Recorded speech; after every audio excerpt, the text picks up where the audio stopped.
Bienvenidos a todos, Bernabé. a cada uno de los que se ven y los que no se ven, los que estamos ahí detrás de cada cámara.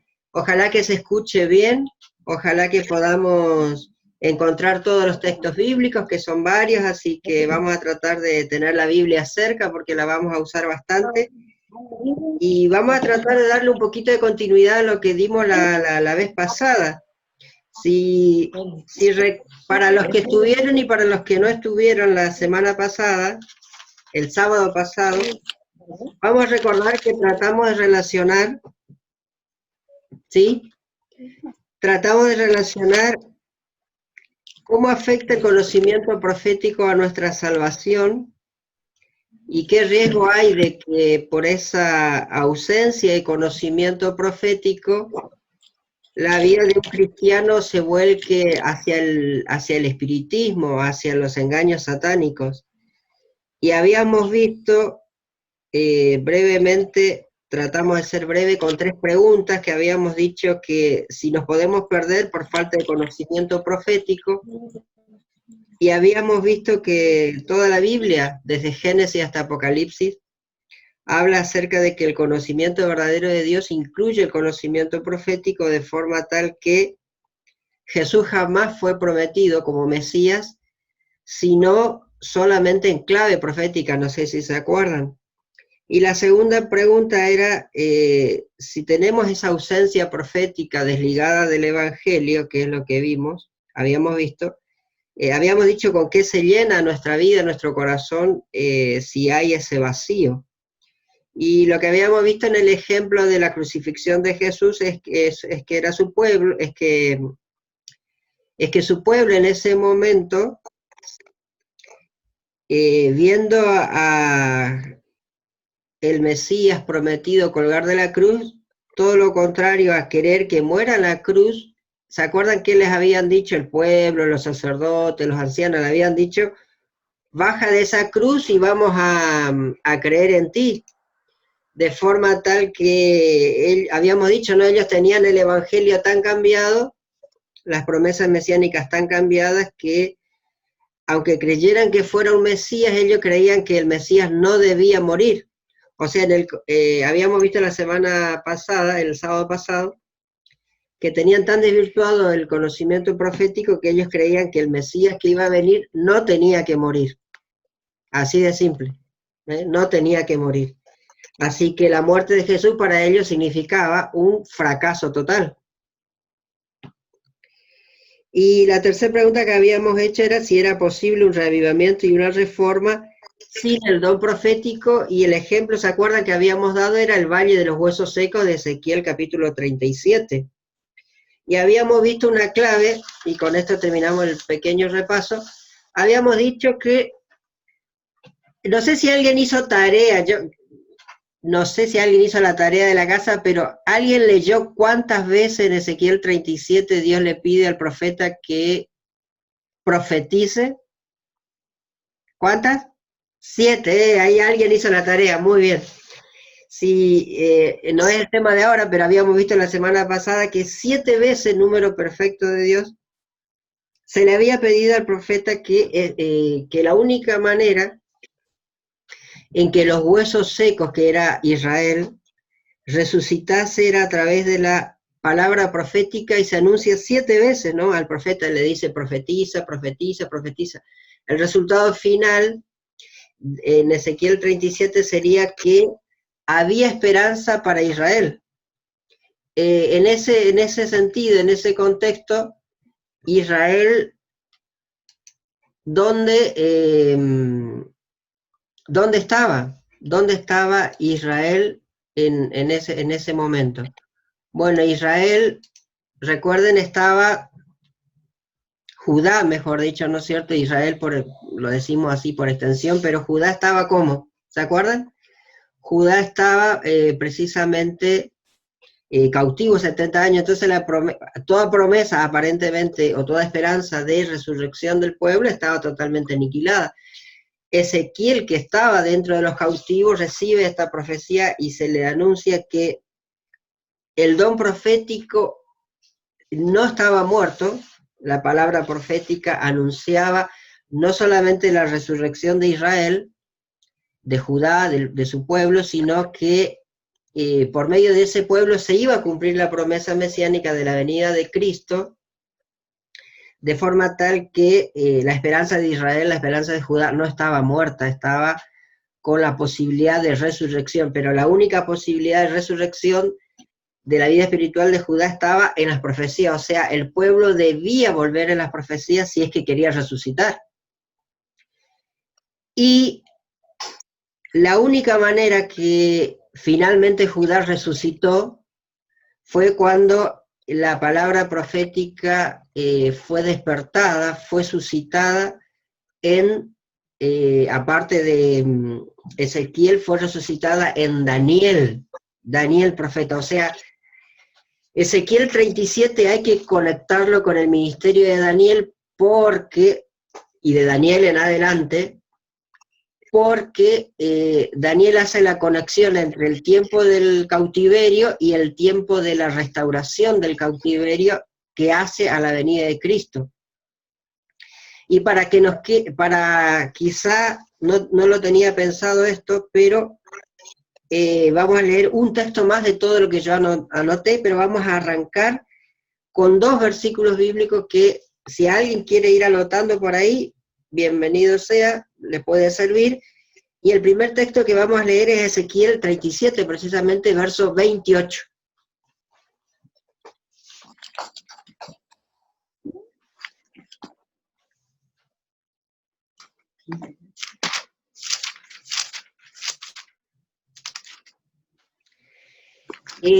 Tarea para la casa, cada uno puede leer después todo Ezequiel 37 y va a recordar esa parábola, esa visión en parábola que se le da a Ezequiel. Y ¿Ezequiel cuánto? 37, 28. Y dice, Gracias. ¿sí? Solamente dice que cuando vuelva Israel, ¿no es cierto?, a su camino, a su misión, a su lugar sobre todo, para que ahí se espere la venida del Mesías, porque esa era la misión del pueblo de Judá, dice en el verso 28, finalmente después que suceda esto, sabrán las gentes que yo Jehová santifico a Israel, estando mi santuario entre ellos para siempre. Y si recordamos, si Ezequiel estaba cautivo y todo el pueblo de Israel, todo el pueblo de Judá estaba cautivo, ¿cómo estaba el santuario? No sé si recuerdan. El santuario estaba totalmente quemado por fuego, estaba destruido, o sea, no había santuario. ¿Cómo es posible que en Ezequiel 37, 28 Dios prometa un santuario en Israel para siempre? Bueno, es evidente que Ezequiel 37, 28 constituye una gran profecía. Imagínense que nuestra casa esté totalmente destruida por fuego y de repente Dios te haga promesas como si ese santuario, esa casa de uno estuviera en pie. Eso es lo que se le estaba prometiendo al pueblo de Israel. Israel totalmente cautivo, iba a estar 70 años cautivo, y Dios todavía le está diciendo que Israel iba a ser santificado por medio del santuario entre ellos y para siempre. De forma tal que Dios estaba proyectando hacia futuro con su pueblo restaurado y con un santuario también restaurado en ese su pueblo, en Jerusalén, de forma tal que la voluntad de Dios, que es la santificación, se pudiera llevar a cabo. Y acá conectamos muchas cosas. Vemos que profecía, promesa de restauración y reavivamiento, obra de santificación y profecía y santuario, no sé si ya lo dije, están todos conectados. tan conectado que veamos cómo se conecta. De tantos textos que podemos leer, vamos a leer uno solo, que es Mateo 1.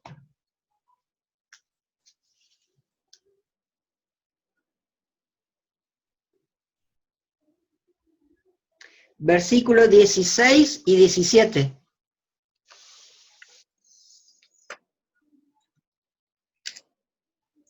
Pero vamos a leer el versículo 1 y después el 16 y el 17.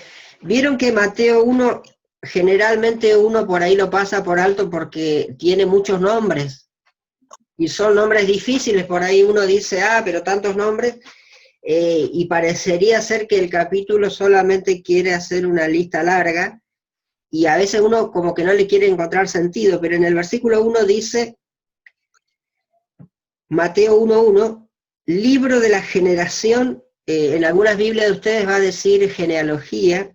Acuérdense que yo siempre estoy usando la Reina Valera 1909, ¿sí? Reina Valera 1909. Y leo, libro de la generación de Jesucristo, hijo de David, hijo de Abraham. Ahora la pregunta, ¿David o Abraham eran los padres biológicos de Jesús? Claro que no, ¿verdad? Entonces, está hablando hijo en el sentido, ¿no es cierto?, de descendencia. ¿Sí? ¿Se acuerdan que hablaba un poquito de la semilla, ¿no es cierto?, de la simiente prometida a Abraham. No sé si se acuerdan, ¿no? Gálatas 3:16 que habíamos visto el sábado pasado. Así que la simiente de Abraham, o la simiente de David, o el hijo de David, o el hijo de Abraham, es este Jesucristo. Y decimos este Jesucristo porque el nombre no convertía a este carpintero en hijo de Dios. De vuelta. El puro nombre no convertía a este carpintero de Nazaret en hijo de Dios. ¿Sí? No era su nombre el que lo convertía en Dios hecho hombre, sino que era por la verificación de la profecía que se podía certificar que este carpintero era efectivamente la simiente prometida a Abraham, Dios hecho hombre. Y por eso está toda esta genealogía del capítulo 1, pero el versículo 16 y 17 es muy interesante, fíjense. Mateo 1, 16, 17. Dice, Jacob engendró a José, marido de María, de la cual nació Jesús, el cual es llamado como el Cristo. Así que tenemos a un Jesús en quien se reconoce al Cristo. ¿Se acuerdan? Cristo, ungido o Mesías, que significa lo mismo. Lo importante es que el nombre verdadero de Jesús, o mejor dicho, el nombre es de este carpintero, se le dio por el anuncio del ángel como Jesús. Nunca el ángel dijo, llámenle Jesucristo.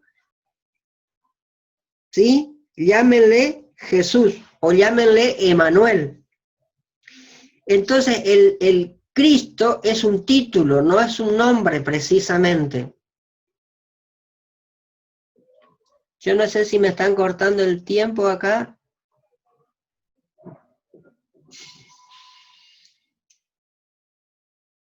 Pero después me ayudan si se corta o generamos otro código. Bien, sigamos. Dura media hora nomás. Parece, ¿no? Sí. Ya ahí le apreté un botón, no sé, pero parece que seguimos. Versículo 16. Entonces, Cristo es un título. Versículo 17.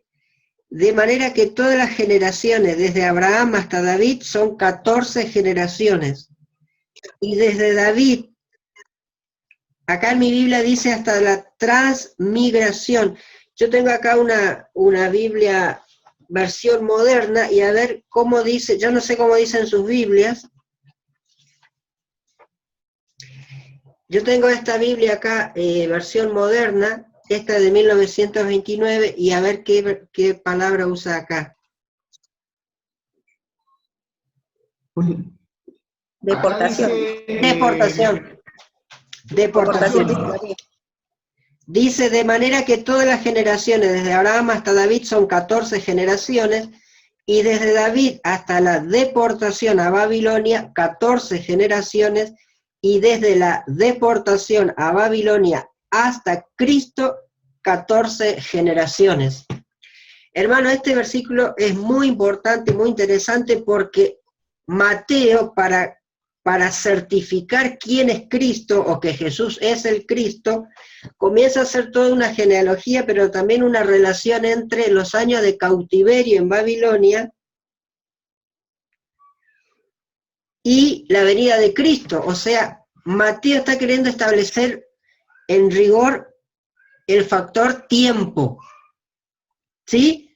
Dice 14 generaciones de acá a acá, 14 generaciones de acá a acá, y desde la deportación de Babilonia hasta Cristo, 14 generaciones. De forma tal que está marcando tiempo. Ahora la pregunta es, ¿quién es el profeta en el Antiguo Testamento que marca tiempo para la venida del Mesías? El único profeta que marca tiempo, ¿sí?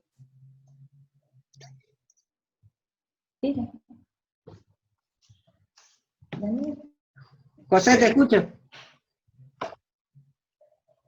No, vamos, siga nomás.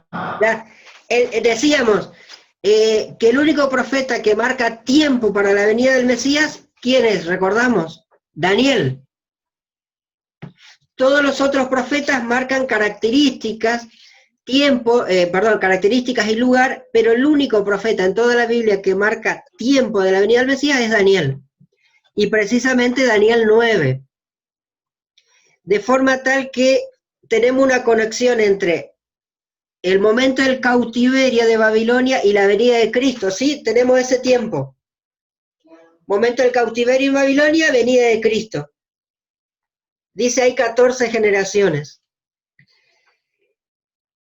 De vuelta, se cumple el patrón o el principio. Cristo y las profecías están totalmente entrelazados, porque la profecía tiene un solo propósito, y es revelarnos al verdadero Cristo. Insistimos en la palabra, en decir verdadero Cristo. ¿Por qué? Porque uno puede decir, sí, puedo conocer a Cristo por medio de la Biblia. El problema es si puedo conocer al verdadero Cristo o a cualquier Cristo. Y para eso vamos a leer Proverbios 29, 18. Y les quiero mostrar algo. Proverbios 29, 18.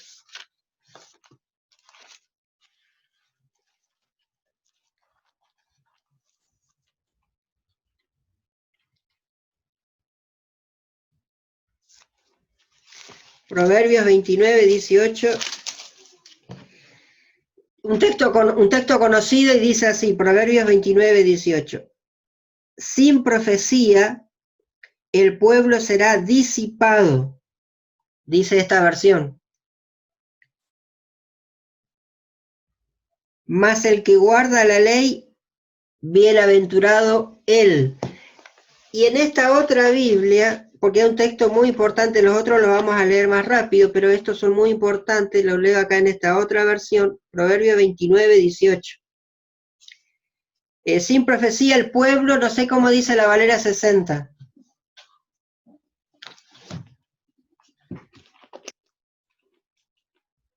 Dice se desenfrena. Ah, ok, dice se desenfrena. Leo en la versión moderna.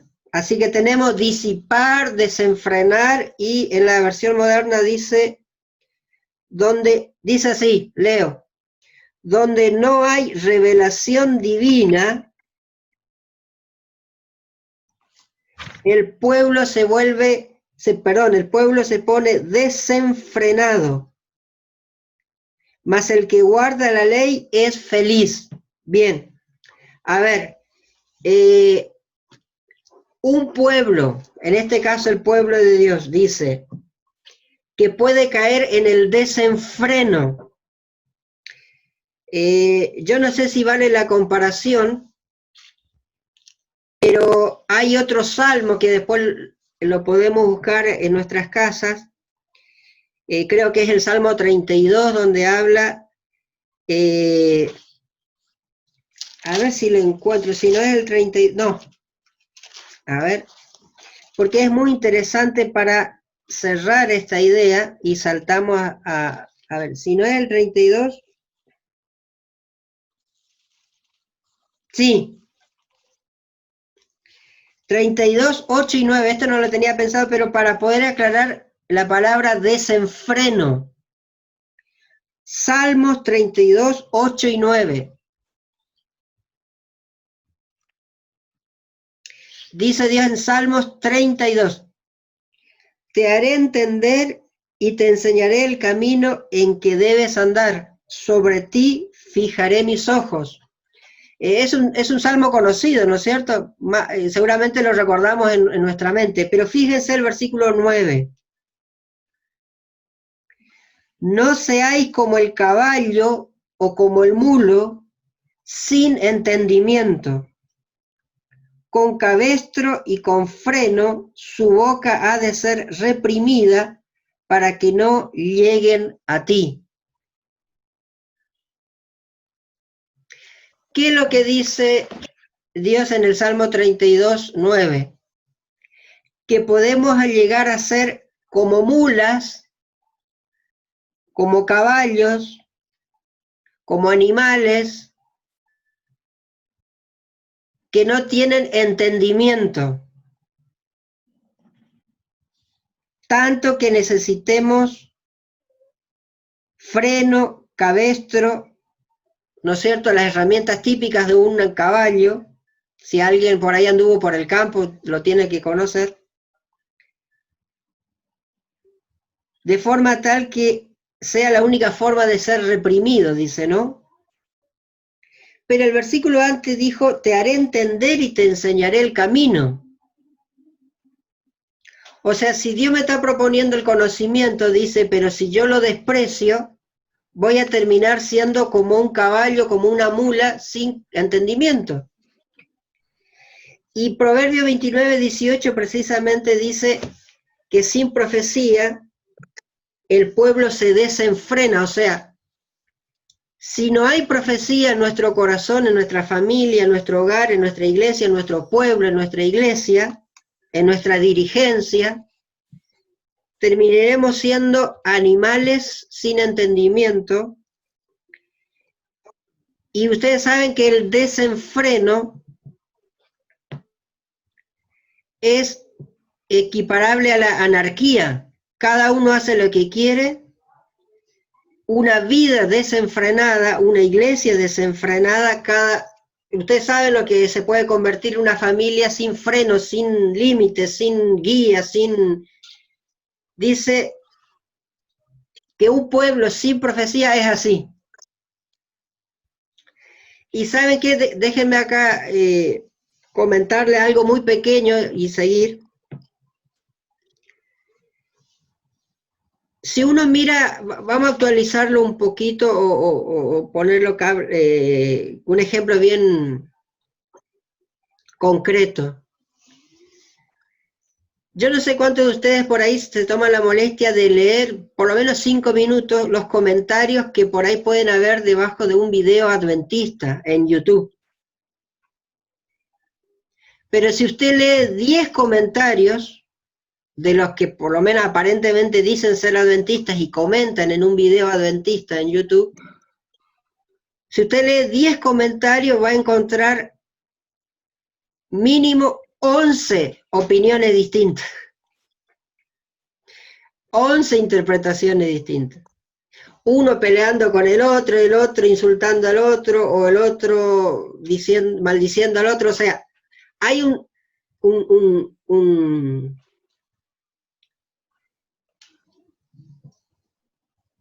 una playa de, vamos a decir así, un abanico de tipos de adventismo en la actualidad que es impresionante. Entonces la pregunta es, ¿por qué hay tanto desenfreno? ¿Por qué hay tanta anarquía? ¿Por qué hay tanta desunión? ¿Por qué hay tanta diferencia de posiciones entre diferentes adventismos? Y la única respuesta es Proverbio 29, 18. Nos estamos convirtiendo en un pueblo sin entendimiento profético y nos estamos convirtiendo como mulas sin entendimiento según la palabra del salmista. Mientras tanto Dios sigue gritando, ¿no? Sigue diciendo, te haré entender y te enseñaré el camino en que debes andar. ¿Y cómo es que tenemos un Dios tan dispuesto a hacernos entender el camino en que debemos andar y nosotros estamos tan desenfrenados? De vuelta, la respuesta es Proverbios 29, 18. Cuando falta entendimiento profético que nos lleva a Jesús, vamos para cualquier lado. Tengo acá un libro de filosofía, no sé si se alcanza a leer el título. Es un filósofo muy conocido, Juan José Sebrelli, y dice, Dios en el laberinto.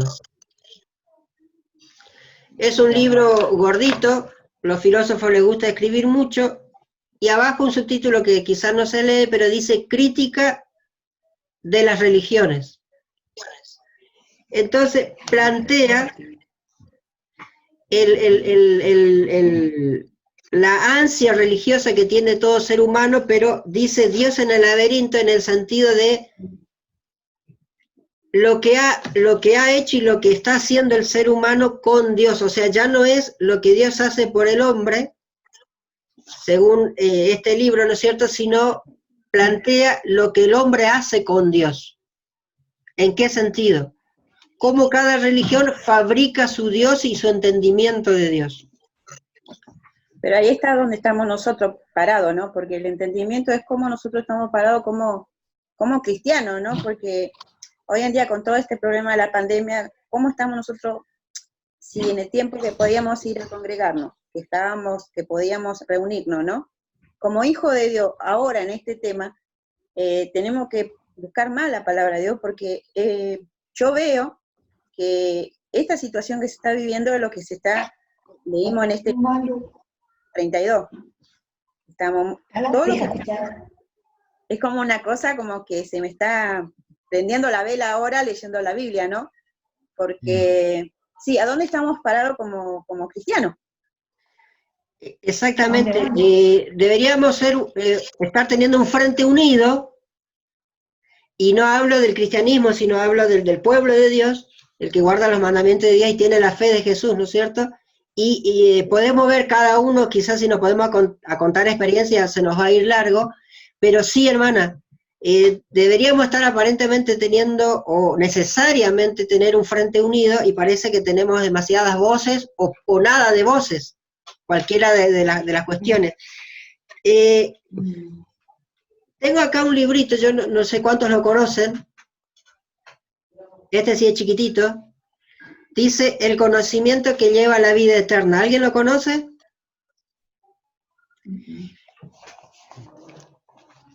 A ver si tiene un dibujo acá y rápido lo van a ubicar.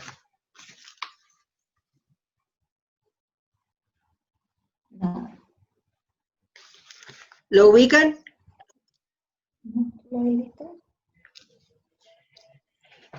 Este es un manual de estudios bíblicos de los testigos de Jehová. Y para el testigo de Jehová, Jesús murió así, en un madero. ¿Sí? Ahora, el punto es el siguiente. Solamente para puntualizar con un ejemplo práctico e ir a los textos bíblicos. Para el testigo de Jehová, ¿quién es Jesús? Bueno, queda claro que para el testigo de Jehová que dice ser cristiano, Jesús no es Dios. No, es un ser creado para ellos. Es un ser creado, bien. Pero dicen, creemos en Jesús. Y podemos hablar largo rato para eso, no es nuestro tema, pero Acá tengo otro libro. ¿Les gusta el título? ¿A quién le gusta el título? ¿Qué dice? ¿Qué dice? La reaparición de Estamos Cristo. viejitos, vemos mal, ahora sí. La reaparición de Cristo. Y con anteojos. Eso, estamos igual. ¿A quién le gusta el título? Allá, Dani y compañía, hermana, familia de Chile. ¿A cuánto le gusta el título? Léemelo, por favor. La reaparición de Cristo. Ahora. Ahí está clarito. ¿Sí? Sí. El título, ¿a cuánto le gusta? A mí no. Reaparición. A mí no me gusta. No. Ya, el hermano no le gusta. ¿Saben? A muchos podría engatusar el título porque dice, la segunda venida de Cristo, porque va a volver a aparecer, ¿verdad? El punto es, ¿quién es su autor? ¿Ah? Alice No se ve. Bailey. Alice Bailey, para que simplemente referenciarlo rápido, Alice Bailey es la Elena de White del espiritismo. ¿Sí? ¿Qué? ¿Cómo es? O sea, entre comillas, la profeta del espiritismo, la Elena de White en el mundo espiritista, o sea, la mensajera prominente dentro del espiritismo. Este libro es un libro que en código espiritista explica la venida del Mesías, la venida de Cristo. Pero predican de Cristo. De paso, el espiritismo oficialmente se manifiesta como el único cristianismo verdadero del mundo. No sé si lo sabían. El cristianismo nunca se opuso a Cristo, siempre desde el inicio se manifestó como el único verdadero cristianismo. ¿Sí? El espiritismo. Ahora, acá tengo otro libro muy interesante, no sé si alcanzan a leer el título. No, Jesús no me entiendo. Difamando a Jesús. Ah, Dice, difamando a Jesús, y acá en letra chiquitita les leo, dice, 6 calumnias sobre el hombre que dijo ser Dios. Es una defensa del verdadero Cristo, de Cristo, del Cristo mesiánico, del Cristo profético, pero plantea 6 posturas evangélicas dentro del mundo en general y particularmente en Estados Unidos, del mundo evangélico influyente. Y plantea, fíjense en la contratapa, algo muy interesante.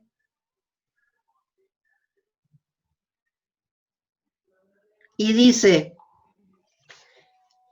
a ver si se escucha bien, dice, leo acá la contratapa, podríamos estar usando el mismo nombre, pero cuando se trata de hablar acerca de Jesús, es muy probable que no nos estemos refiriendo a la misma persona. El Jesús del Islam no es el Jesús del cristianismo, y el Jesús que tú adoras podría no ser el mismo Jesús de tu vecino. Sin embargo, ¿cuál es el auténtico Jesús?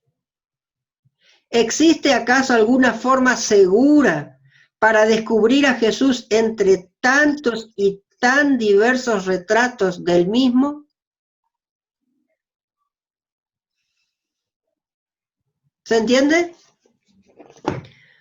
Todos podemos decir Jesús, Jesús, Jesús, Jesús. Pero ¿cómo encontrar al auténtico Jesús en medio del laberinto de las religiones, en medio del laberinto del mundo evangélico, en medio del laberinto del mundo espiritual, en medio del laberinto de cualquier religión que toque a nuestra puerta? Y familia, déjeme decirle que dentro del adventismo también no hay un solo Jesús. Si comenzamos a ver grupos, si comenzamos a ver grupos adventistas, vamos a encontrarnos que hay diferentes retratos de Jesús, incluido si el cuestionamiento si Jesús es Dios o no, dentro del adventismo. Pero si dejamos a grupos que están afuera y nos quedamos con nosotros que aparentemente estamos adentro, la pregunta del millón es si yo estoy con el verdadero Cristo o no. Y saben, la respuesta está en un punto. Si yo planteo la respuesta y leemos los textos. Este es el tema de hoy. Si yo soy un adventista del séptimo día, que digo he aceptado a Cristo, he aceptado a Jesús, pero estoy desconectado de las profecías que me revelan al verdadero y auténtico Jesús, tengamos por seguridad de que yo soy un adventista, pero no soy un cristiano. De vuelta. Si yo, mi vida, mi vida cristiana, mi entendimiento de Dios hecho hombre, está desconectado de las profecías, y yo no puedo agarrar la Biblia y testificar de que Jesús es el Cristo, auténtico y único, tengamos por seguridad de que yo soy adventista, pero no soy cristiano. Como no procesar. ¿Perdón? Es como no procesar lo que significa ser adventista. ¿Y otra palabra más dijiste? Claro, porque, a ver, soy adventista y va a ser la tradición, el ir a la iglesia el sábado, el decir que guardo el sábado, pero no estoy con el Jesús genuino, verdadero. Y vamos a ver los textos bíblicos ahora. Si quedan dudas, no hay problema, de eso se trata.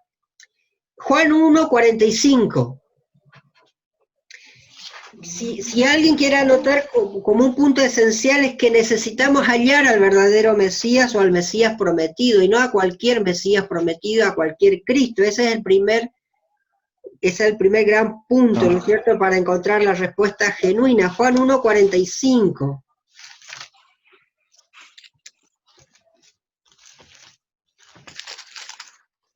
No veo, mi amor, ¿por qué no me traes el lente? Juan 1:45. Esperen que se me perdió.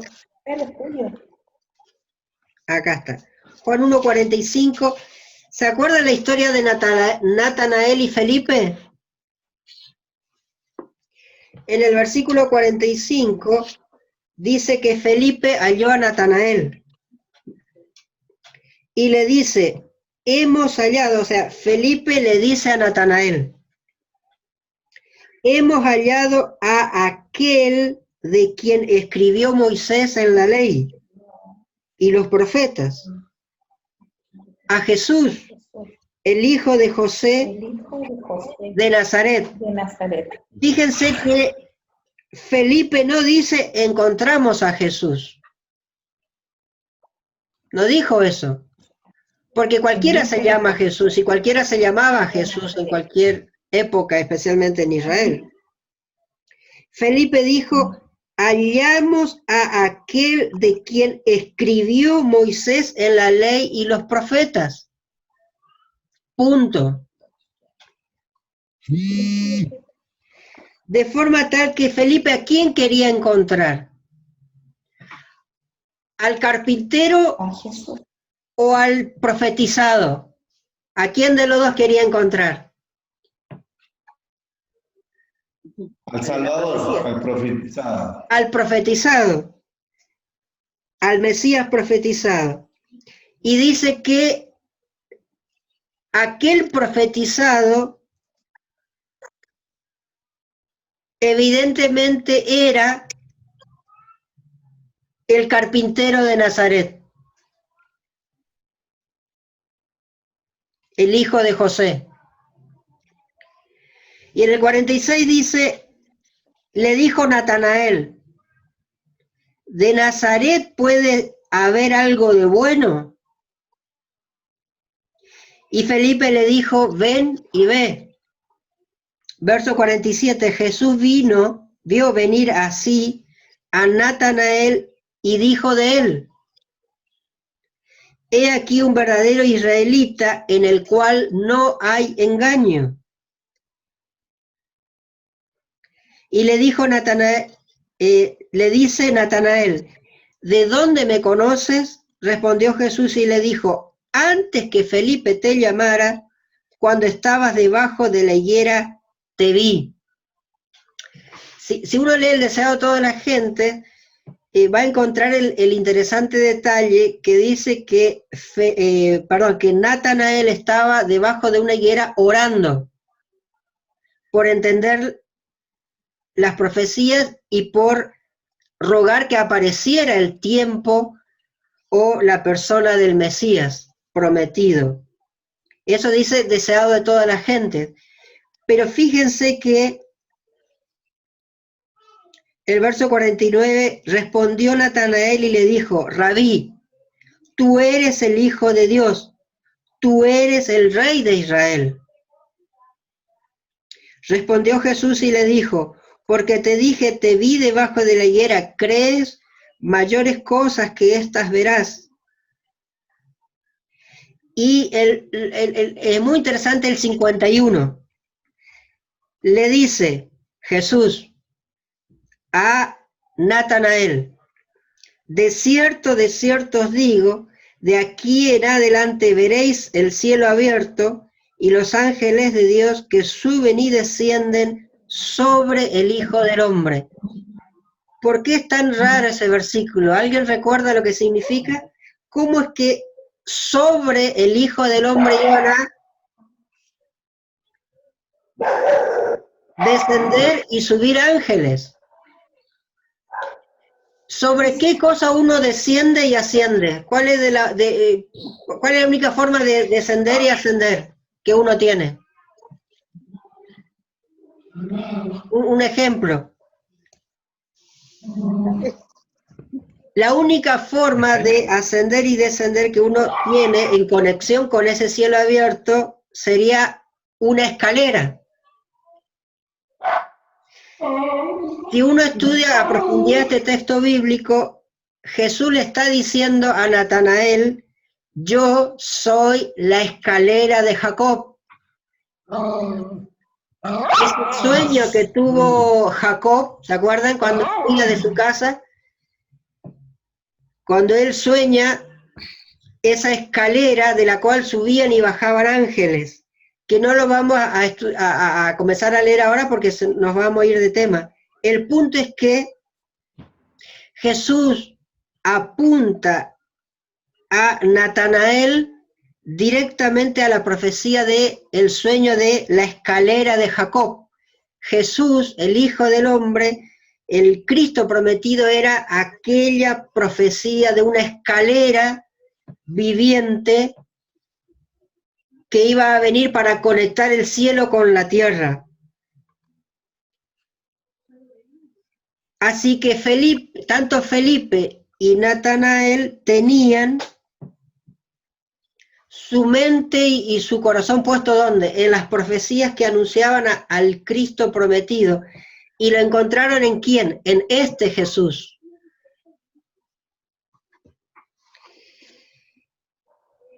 Hechos 4, 25. Fíjense que Jesús le había dicho, tú eres un verdadero israelita en el cual no hay engaño. Ese detalle es muy importante para Hechos 4 que vamos a leer ahora. Así que hay que conectar esto con Hechos 4, verso 25. Hechos 4,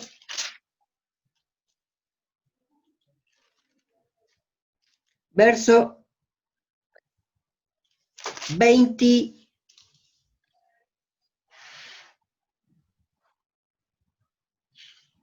25 al 27.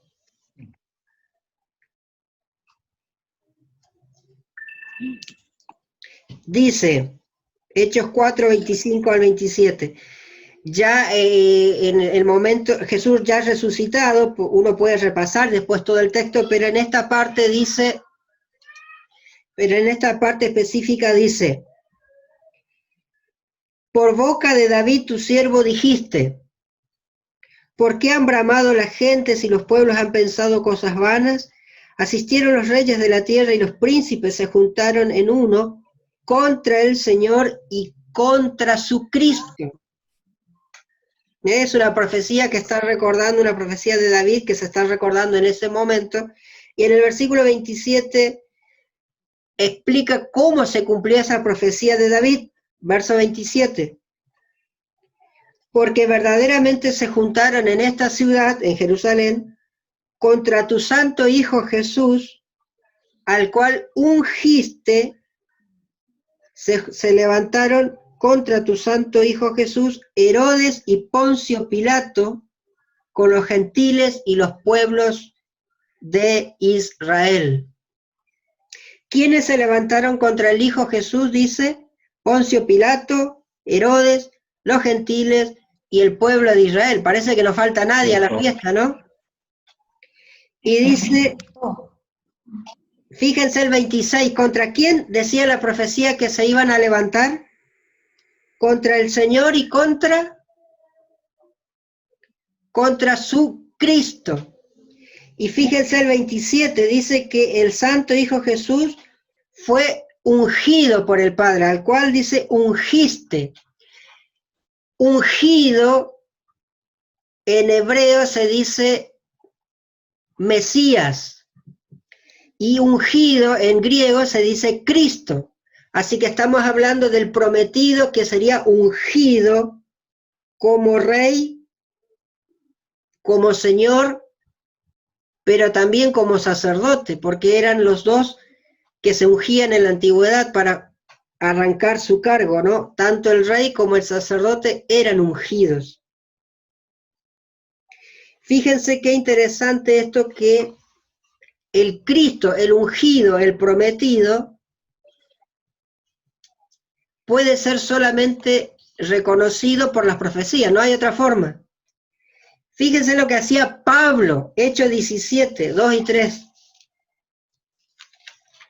Hechos 17, 2 y 3.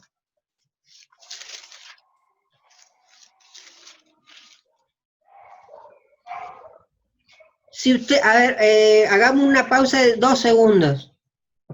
Si quisiéramos predicar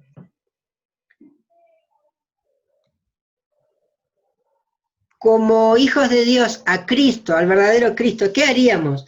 A ver, ¿cómo hacemos para decirle a estas personas que el Cristo a quien ellos siguen es un Cristo no bíblico, un Cristo engañoso? Porque Cristo se anuncia como Hijo de Dios, como Dios hecho hombre, Emmanuel, ¿se acuerdan? Dios hecho hombre, Dios con nosotros. ¿Cómo le decimos a esta gente que también estudia profecías, que también estudia la Biblia, que también llega a su casa y toca la puerta? Bueno, de paso usan otra Biblia, pero bueno, todo un tema. ¿Cómo le decimos a algún vecino que tengamos, algún familiar que esté metido en el espiritismo o con un Jesús espiritual? Hoy día parece que cualquier Jesús es válido, con tal de que uno crea en Dios, cualquier Dios, y cualquier Jesús es válido. ¿Cómo hacemos? Veamos cómo hacía Pablo. Hechos 17, versículos 2 y 3. Hechos 17, 2 y 3. Pablo nos da la respuesta. Dice, de paso, podemos leer el 1 también. Hechos 17. Pasando por Anfípolis y Apolonia, llegaron a Tesalónica, donde estaba la sinagoga de los judíos. De paso hay un libro de Tesalonicenses, ¿no? Así que llegaron ahí a Tesalónica. Y dice que Pablo, versículo 2, como acostumbraba, entró a ellos, o sea, a los judíos, y por 3 sábados, dice mi Biblia, o 3 días de reposo, por 3 sábados, disputó con ellos de las Escrituras. Hasta ahí parece todo bien, ¿no es cierto? Pablo llega a la sinagoga judía en Tesalónica y comienza a hacer una videoconferencia con los judíos, ¿sí? Para estudiar las Escrituras. Pero el versículo 3, ¿qué dice? Declarando y proponiendo que convenía que el Cristo padeciese, fíjese que dice el Cristo, o sea, el ungido, ¿no? El prometido, que el Cristo padeciese y resucitase de los muertos, y que Jesús, el cual yo os anuncio, decía él, este era el Cristo. Amén. Fíjese, ¿qué es lo que quería conectar Pablo? Pablo quería conectar que este carpintero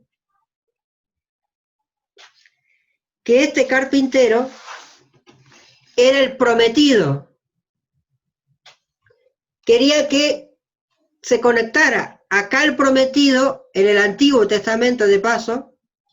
Esas escrituras de la cual habla ahí es el Antiguo Testamento. Naturalmente dice que Pablo va a la sinagoga y le dice, el prometido es este.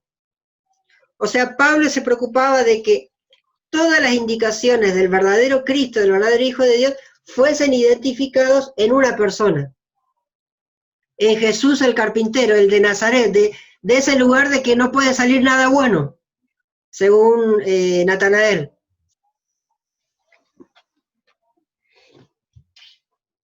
Así que Pablo enseñaba con las escrituras, buscando que se identifique al prometido, proféticamente. Pregunta, ¿habrá usado Daniel 9 Pablo acá? ¿Sí o no? Evidentemente Pablo usó Daniel 9 porque es el tiempo del Mesías prometido.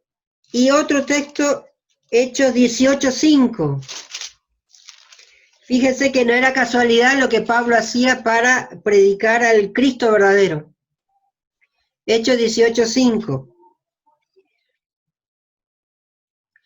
No se me durmieron todavía, ¿no?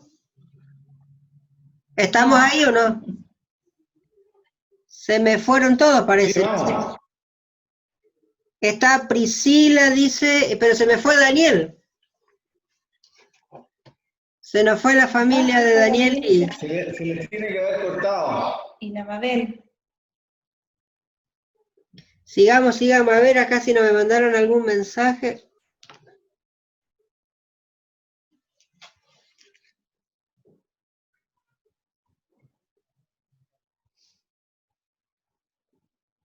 Sí, se le cortó, dice, pero... A ver, le pregunto.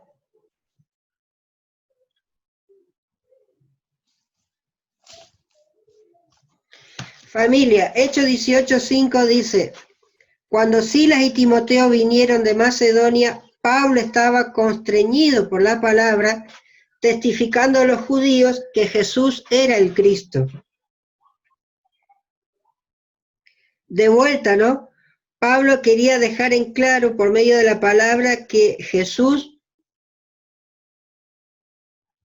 no se pueden conectar, dice, así que vamos a tratar de terminar con los que nos podamos conectar. Dice, Así la Mabel tampoco. testificando a los judíos que Jesús era el Cristo. Y fijémonos el versículo 28 también. Dice, ahí ya estamos hablando de Apolos. Dice que este Apolos, que era poderoso en las Escrituras, según el versículo 24, era poderoso en las Escrituras. Entonces en el versículo 28 dice, porque con gran vehemencia, públicamente a los judíos, convencía, mostrando por las Escrituras que Jesús era el Cristo. Me parece que este texto resume todo lo que venimos diciendo. Dice que un poderoso en las Escrituras como Apolos buscó con vehemencia públicamente convencer por las Escrituras que Jesús era el Cristo. Ahora, ¿cómo hacemos para convencer que tal persona es un prometido, es el prometido, como dijo Felipe? Felipe dijo, hemos hallado a quien de quien Moisés escribió en la ley y los profetas. Entonces, si es así, evidentemente como Pablo, como Apolo, como Natanael, como Felipe, necesitamos conocer qué es lo que se escribió en la ley y los profetas acerca de Cristo, acerca del prometido, acerca del ungido prometido. La única manera para identificar, ¿qué cosa, familia? Al Jesús genuino.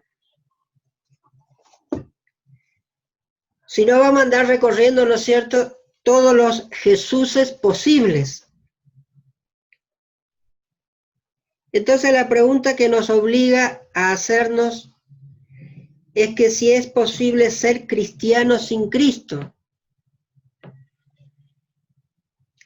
Si es posible ser cristiano sin Cristo. Y saben que sí. O sea, sí en el sentido humano, no en el sentido bíblico. Porque hoy el cristianismo del mundo es un cristianismo sin Cristo.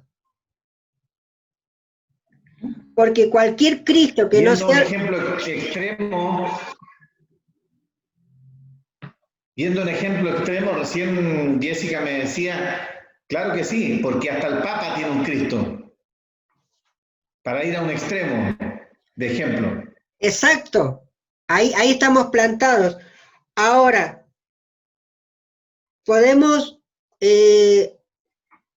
cerrarnos a nosotros en la reflexión al adventismo de hoy y pensar, si el adventismo de hoy está, si podemos llegar a entender o si nos animamos a querer ver el estado en que se encuentra el adventismo de hoy en relación al esperado Cristo en su segunda venida, y si llegamos a concluir que el pueblo adventista hoy está totalmente disociado, totalmente apartado, totalmente alejado, totalmente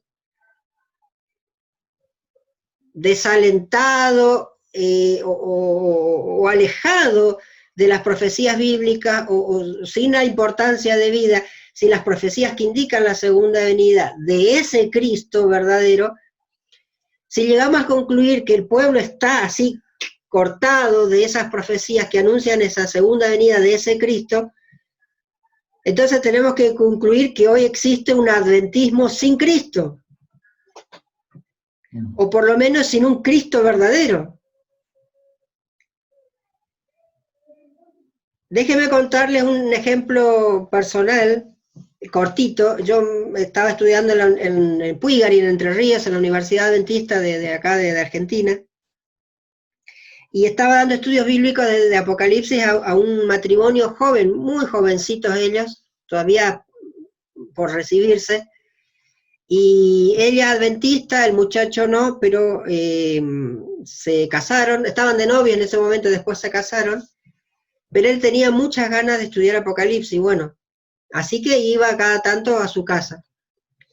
Y un día llegué para el estudio bíblico y estaban con la visita de una amiga, también estudiante de la universidad, estudiante de psicología,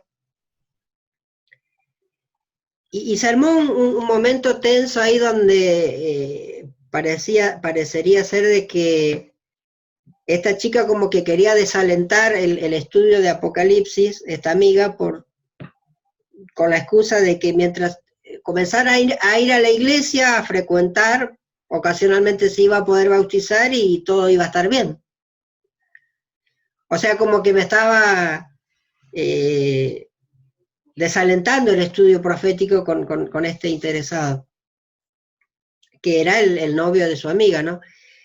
Entonces yo me animo sin ánimo de saltarle a la yugular ni nada por el estilo, pero le dije a esta muchacha, a esta amiga, le digo, ¿vos te acordás o vos relacionás o te acordás el contenido, el significado de Daniel 8:14? Le digo. Bueno, no hubo respuesta. o una respuesta evasiva como diciendo, ¿y eso con qué se come? ¿Eso qué es? Ahora, que uno le diga a un adventista el séptimo día de cuna, o no, pero a un adventista, en fin, y uno le diga, ¿qué dice Daniel 8:14? ¿O qué significa, a qué apunta Daniel 8:14? Y que ese adventista el séptimo día te diga en qué idioma me estás hablando, revela dónde estamos parados. Si yo no puedo identificar que Daniel 8:14 es el ADN del adventismo del séptimo día, del pueblo de Dios del tiempo del fin, es porque estamos muy desconectados con el Jesús único, verdadero y genuino y profético de quien yo espero en su segunda venida. ¿Por qué? Porque el fin de la purificación del santuario, según Daniel 8:14, es la segunda venida de Cristo. Eso como un ejemplo personal, ¿no es cierto?, de lo que nos podemos encontrar hoy. Pero tenía otros textos más, pero vamos a cerrar y meditar sobre este punto. Quizá podemos tener una segunda parte en algún momento con los demás participantes que hoy se desengancharon, pero ¿cuál es el punto? Si hemos hallado al Mesías prometido, si creemos en el verdadero Mesías prometido, y finalmente si somos cristianos o no. Entonces el último texto, vamos a leer dos textos y con eso terminamos. Hechos 26, 22, Hechos 26, ya que estamos en Hechos, 26,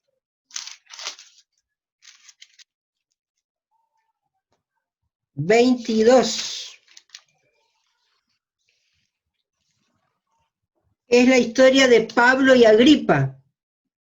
Es muy interesante todo el capítulo, pero leemos en el 22, que dice, más ayudado del auxilio de Dios, dice Pablo, persevero hasta el día de hoy, dando testimonio a pequeños y grandes, no diciendo nada fuera de las cosas que los profetas y Moisés dijeron que había de venir. De nuevo, Pablo le da testimonio a Agripa de que lo único que él anda haciendo por ahí, de lo cual lo acusaron y lo encarcelaron, que lo único que él anda haciendo por ahí es testificando, dice, a pequeños y a grandes, acerca de las profecías, acerca de lo que Moisés dijo que había de venir. Así que Pablo dice, si me encarcelaron por algo es por andar predicando las profecías de Cristo. Y el versículo 23 explica qué es lo que había que venir y dice que Cristo había de padecer y ser el primero en la resurrección de los muertos para anunciar luz al pueblo y a los gentiles.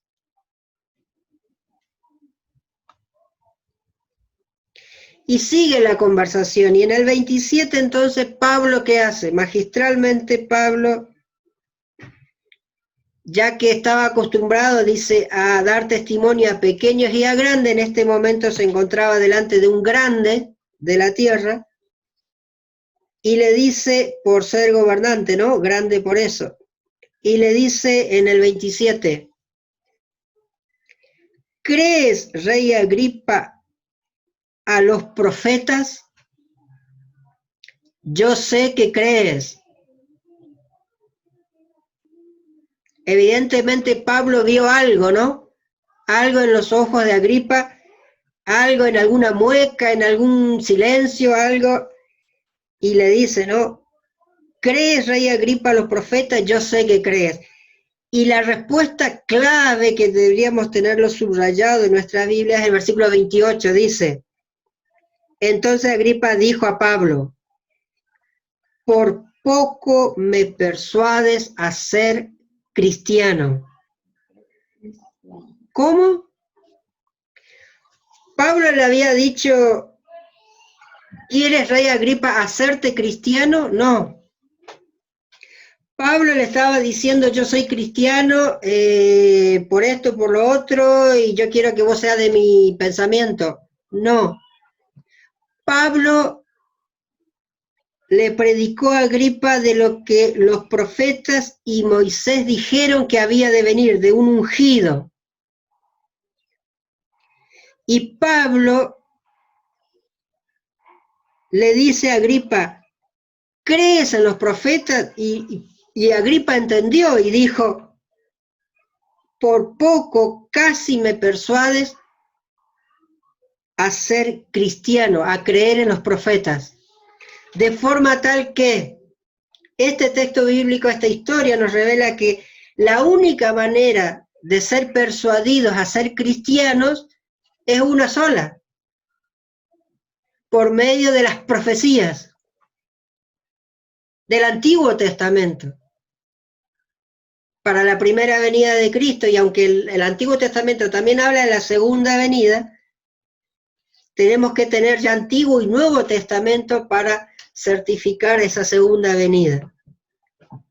De vuelta, podemos ser cristianos sin Cristo, podemos ser adventistas del séptimo día sin Cristo. Evidentemente, hoy, si estamos no persuadidos por las profecías, no somos adventistas en esencia, no somos cristianos en esencia y no estamos esperando la segunda venida en esencia.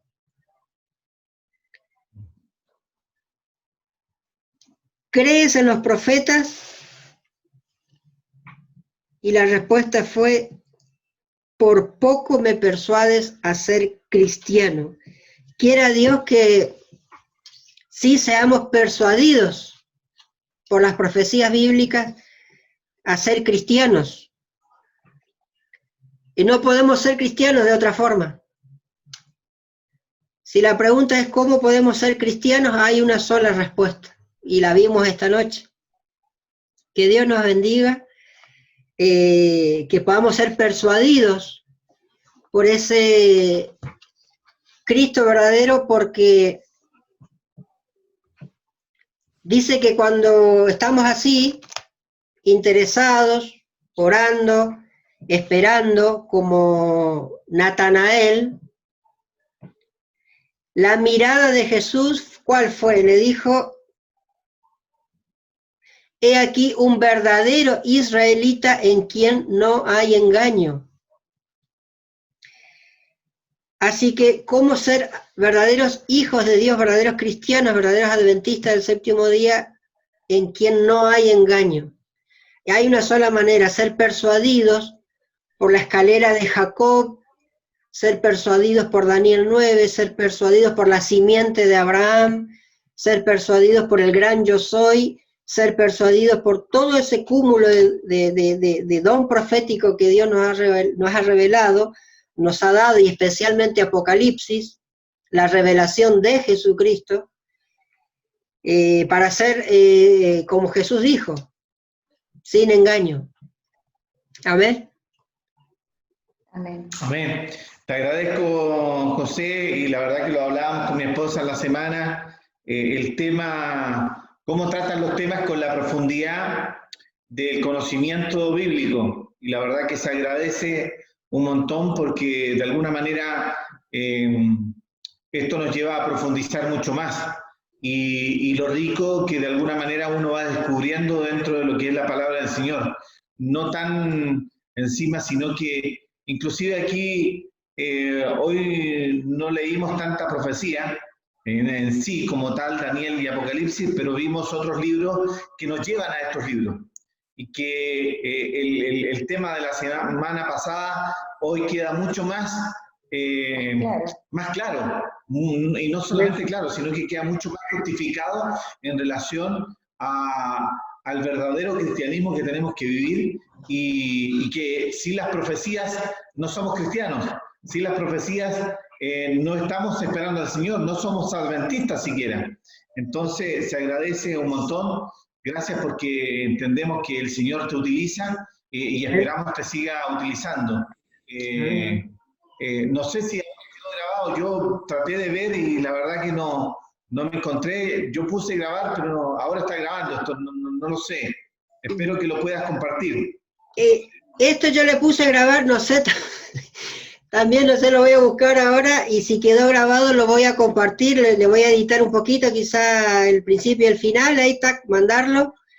Eso me estaba diciendo Dayana también, y algunos otros contactos que me dijeron no puedo estar, pero si se graba, por favor que se comparta. Así que ni bien terminemos esto, lo reviso, y no sé, hermano, en su caso capaz está escondidito en algún rincón en su computadora por ahí la vez pasada, es cuestión de buscarlo más, nomás quizás, no sé. Esto es nuevo para todos nosotros, así que es cuestión de buscarlo. Tal cual, tal cual. Bueno, mi hermano José Galarza, No sé, que tenga un feliz sábado también. Amén, no sé si quiere hacer una oración para terminar, quedamos solitos, pero Sí. vamos a orar. Vamos a orar, vamos. Padre eterno, Señor, damos gracias por todo lo que usted nos da. Damos gracias por este bendito sábado que nos da. Un sábado menos, Señor, para que usted vuelva. Un sábado donde nos podemos acercar mucho más a usted y compartir este día santo, Padre eterno. Ayúdanos a hacer tu voluntad. Ayúdanos a andar en tus caminos, Padre eterno, y a estudiar diligentemente tu palabra para encontrar al Cristo de la profecía, Señor. Y que este Cristo sea vivo en nosotros. Ayúdanos a predicar, Señor, a hablar con conocimiento, Señor, en base al estudio de tu palabra, Señor. Bendíganos en todo momento, que así también sea con mi hermano José Galarza, Señor, con Daniel, con Dae, Señor, con Mabel, que se conectaron, con Priscila, con el hermano Marco, con cada uno de los que estuvieron conectados, pero lamentablemente salieron por algún motivo, que sea con ellos también, que les dirija, Padre eterno, y que les acompañe siempre. Danos la sabiduría a través de su Espíritu, Padre eterno, que Él more en nosotros y que podamos predicarle y podamos vivir el cristianismo genuino. Acompáñenos, Señor, bendíganos y que esta noche sea una noche reparadora y de descanso para cada uno. En el nombre de su Hijo amado pedimos sin merecer. Amén. Amén.